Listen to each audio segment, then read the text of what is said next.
এই যে আবার সেই অবস্থা।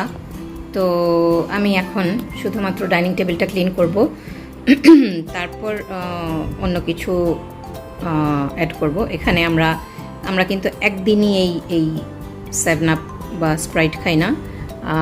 আমরা ভাত খাওয়ার সময় একটু 7 আপ স্প্রাইট খেতে পছন্দ করি, এবং একটা বোতল আমি এবং রিশান আমার ছেলে একত্রে খেতে পছন্দ করি। এমন না যে আমি একটা খেয়ে ফেললাম, আমার ছেলে একটা, না, আমরা দুজন দুটা খেতে পারি না, একটাই শেয়ার করে খাই। তো এটা বেশ কিছু দিন, প্রায় 3-4 দিনের কি বলে স্প্রাইট জমে গেছে।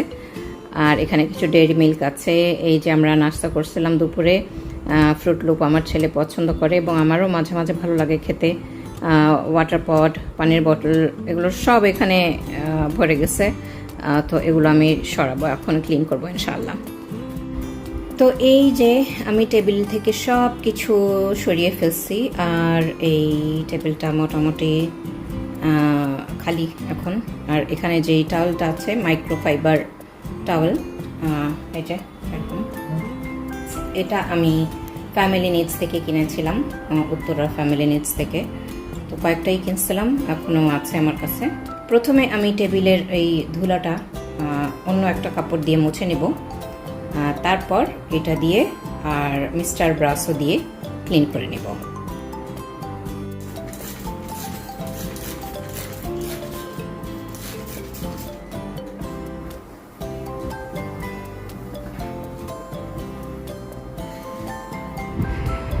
তো আলহামদুলিল্লাহ, এই যে আমার টেবিল ক্লিনিং ডান।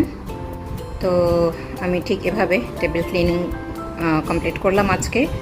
ধরা যেতে পারে এটা আমার 21 দিন বা 60 দিন বা 90 দিনের প্রথম দিন চ্যালেঞ্জের আর কি। তো এই তো আজকে প্রথম দিনের কাজটা আমি আল্লাহর রহমতে করেছি।